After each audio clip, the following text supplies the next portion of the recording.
Picture this. Sarah is 35, makes $75,000 a year as a marketing manager, drives a decent car, lives in a nice apartment, and she's finally decided to start investing.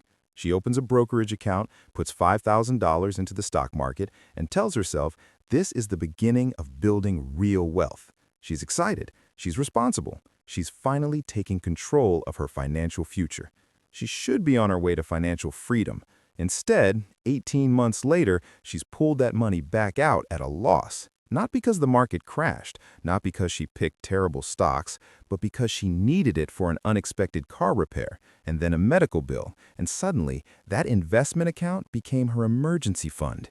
And here's the craziest part. She did everything the financial gurus told her to do. She started investing young, she didn't try to time the market, she diversified her portfolio, she even set up automatic contributions. She followed all the rules. So why does building wealth through the stock market feel impossible for most people even when they're doing everything right? If you've ever invested money only to pull it back out before it had time to grow, or if you've watched others build wealth through investing while you're stuck on the sidelines, this video is going to make a lot of things click into place. Hey, I'm here to break down the real reasons most people struggle with investing, and I promise you'll see the stock market completely differently by the end.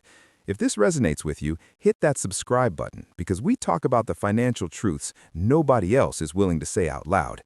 Now, here's what everyone believes. Investing in the stock market is the path to wealth. Put your money in, leave it alone, let compound interest work its magic, and in 20 or 30 years you'll be rich. It seems mathematically obvious, right? The S&P 500 has historically returned about 10% every year. If you just stay invested, you win. Except that's not what happens for most people. The average investor doesn't get anywhere close to that 10% return. In fact, according to research from Dalbar, a financial research firm, the average equity investor earned just 3.6% annually over a 30-year period, while the S&P 500 returned 10.3%. That's not a small gap. That's less than half the market return. This phenomenon is called the behavior gap. It's the difference between what the market returns and what investors actually earn. And it exists because of one simple truth. Most people can't stay invested. They pull their money out at exactly the wrong times, and it's not because they're stupid or indisciplined. It's because they were never in a position to invest in the first place. Here's the shocking finding that nobody talks about. Having access to the stock market didn't make the average American wealthier. It made them more vulnerable. Because when you're living paycheck to paycheck and you put money into stocks, you haven't actually invested. You've just moved your emergency fund somewhere it takes 3 days to access and might be worth 20% less when you need it. Let that sink in. This isn't an individual failure. This is a systemic problem. We've been sold the idea that investing is for everyone, but we haven't been told that investing only works if you don't need the money, and most people need the money. Let me take you back to 1970, because understanding this history is crucial to seeing why investing has become a trap for so many. Back then, the typical American family operated on a single income.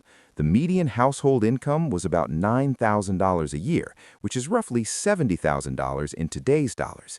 That single income was enough, not just barely enough, actually enough.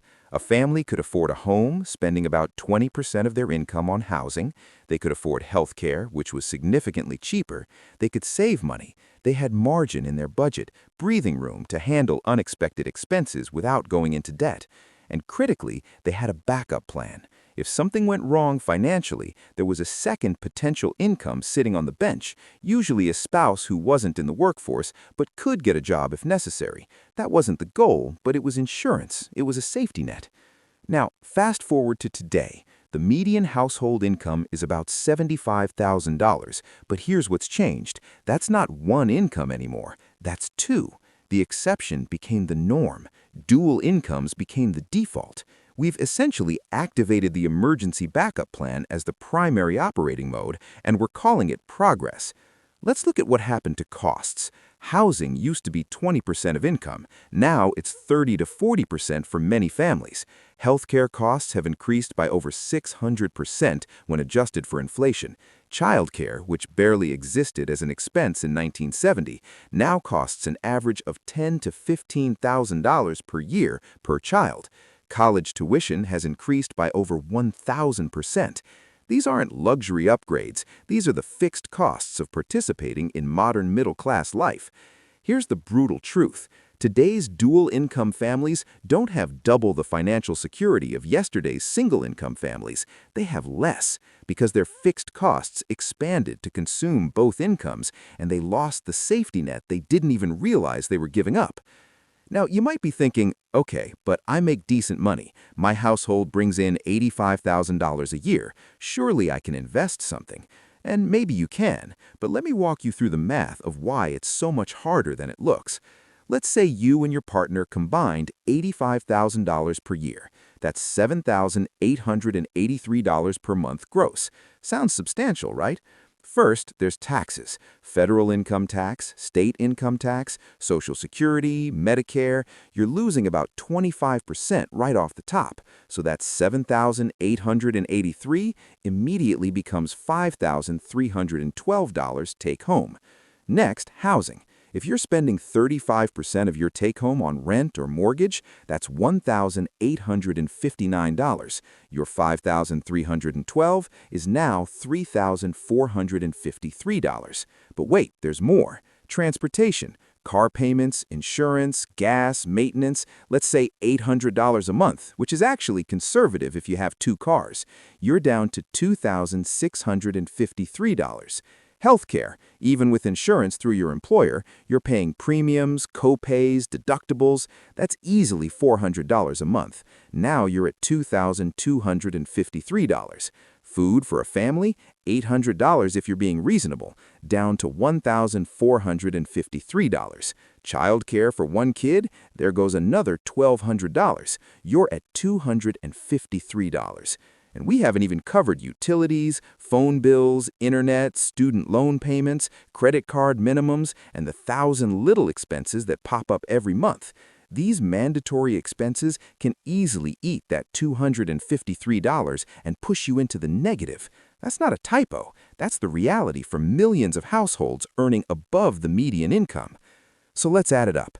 $5,312 take-home minus $1,859 housing minus $800 transportation minus $400 healthcare minus $800 food minus $1,200 childcare minus another $500 for everything else. You're left with negative $247.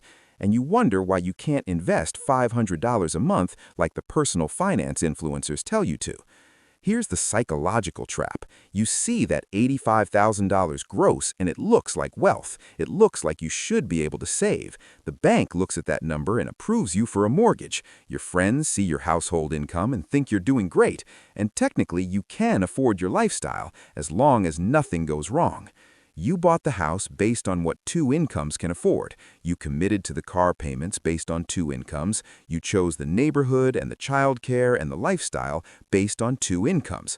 The bank looked at your combined income and said you qualify for a $350,000 mortgage, and you took it because that's what gets you into a decent school district. As long as both people keep their jobs, as long as nobody gets sick, as long as the car doesn't break down, as long as your kid doesn't need braces or tutoring or any of the 1,000 unexpected life events that humans encounter. This is where the trap snaps shut. Because what research has found is that families aren't broke because they're overspending on luxuries. They're broke because they've structured their entire lives around maximum income with zero margin for error. The single-income family of 1970 had something the dual-income family of 2025 doesn't have: financial flexibility. If that family hit a crisis, there was someone who could enter the workforce and bring in additional income. Not ideal, but it was a backup. It was margin. It was resilience. The modern dual-income family has already played that card. Both partners are already working. There's no backup plan. There's no reserve income to activate. If either partner loses their job, the family doesn't just lose that income, they lose their ability to meet all the fixed commitments they made based on having that income. This is why the research found that dual-income families are more likely to file for bankruptcy than single-income families were, even though they make more money. It's not because they're irresponsible, it's because they're operating at maximum capacity with zero margin for error. Like a car running with no oil in the engine. Everything works fine until it doesn't, and when it fails catastrophically. A recent study found that 40% of American adults couldn't cover a $400 emergency expense with cash. They're not broke because they bought too many lattes. They're broke because the fixed costs of middle-class life consume every dollar they earn. And when the car breaks down or the kid needs stitches, there's nothing left. Here's what really gets me. When people can't invest, we act like it's a personal failure. We tell them to cut back on subscriptions, make coffee at home, skip the avocado toast. But look at what the money was actually going toward. It wasn't vacations and designer handbags. It was housing, healthcare, childcare, transportation, food, the fixed costs of participating in the middle class. Look at housing, because this is where the trap becomes crystal clear. In 1970, a single-income family could afford a home in a decent neighborhood. Then, dual incomes became common. What do you think happened to housing prices? They got bid up, way up. Because if everyone has two incomes, then two incomes becomes the baseline requirement to compete for the same housing stock. Suddenly, you need two incomes just to afford what one income used to buy. It's like an arms race where everyone escalated and nobody won. The family with two incomes isn't better off than the single-income family of 1970. They're just keeping pace. And the person trying to compete with only one income, they're priced out entirely. The same thing happened with education. It used to be that living in any reasonable neighborhood meant your kids went to a decent public school. But as school quality became more variable and the stakes of education increased, families started making housing decisions specifically to access better schools.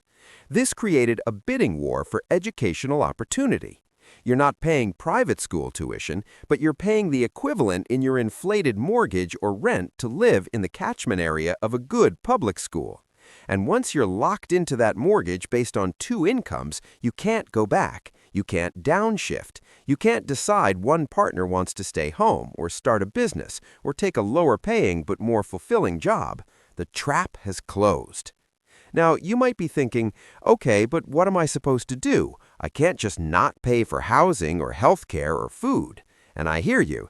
That's exactly the trap. You need both incomes to survive the lifestyle you've built around both incomes. But here's the mindset shift that changes everything. You need to build your life around one income and bank the other. Here's what I mean. Most families do the opposite. They look at their combined income and then upgrade every aspect of their lives to match. Bigger house, nicer cars, better childcare, premium everything. And then they're stuck. Which means neither partner can ever take a risk, even if they hate their job, even if they want to start a business, even if their health is suffering. The alternative approach is what I call the one-income architecture. You structure your fixed costs, housing, transportation, food, healthcare, everything that's mandatory, to fit within one income. The second income then becomes entirely flexible. It can fund investments, pay down debt, build an emergency fund, or pursue opportunities. But the critical difference is that you could survive without it. You'd have to cut back, sure. Life wouldn't be as comfortable, but you'd still have a roof over your head and food on the table. That's the difference between resilience and fragility. That's the difference between being able to invest for real and just moving money around until you need it back. Let me make this concrete.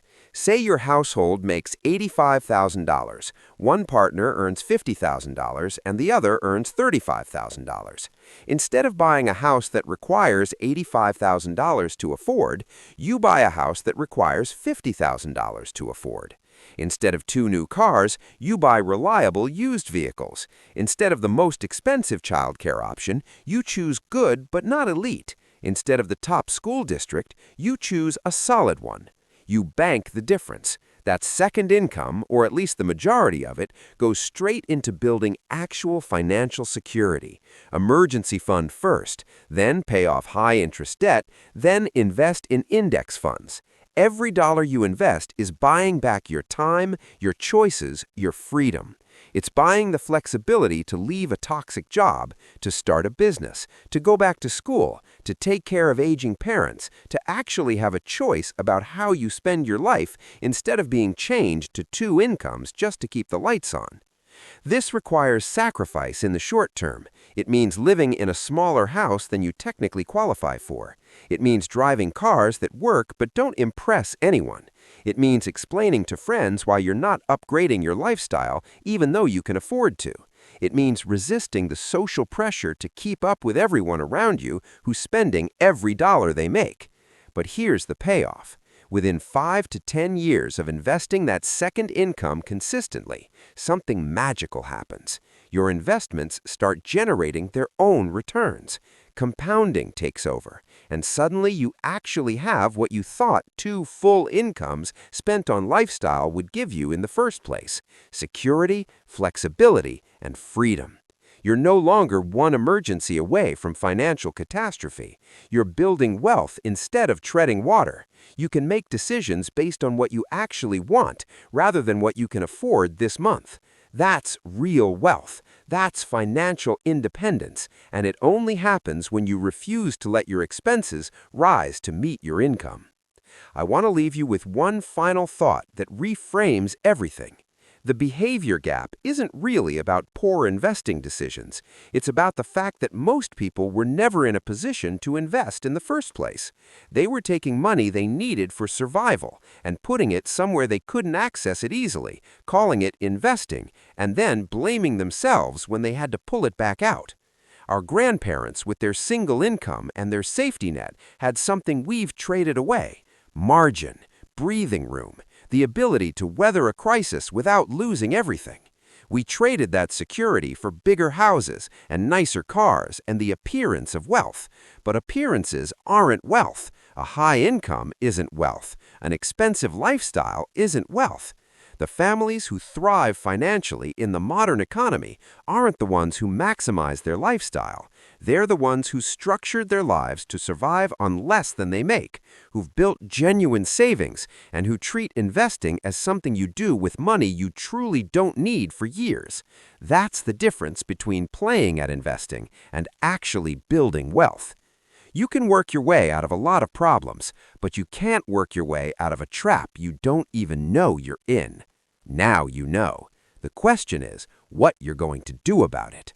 If this video helped you understand why investing feels impossible and what you can actually do about it, make sure to smash that like button. Subscribe for more content that cuts through the financial BS and tells you what's really going on with money in America. Because once you see the trap, you can't unsee it. And that's when real change becomes possible.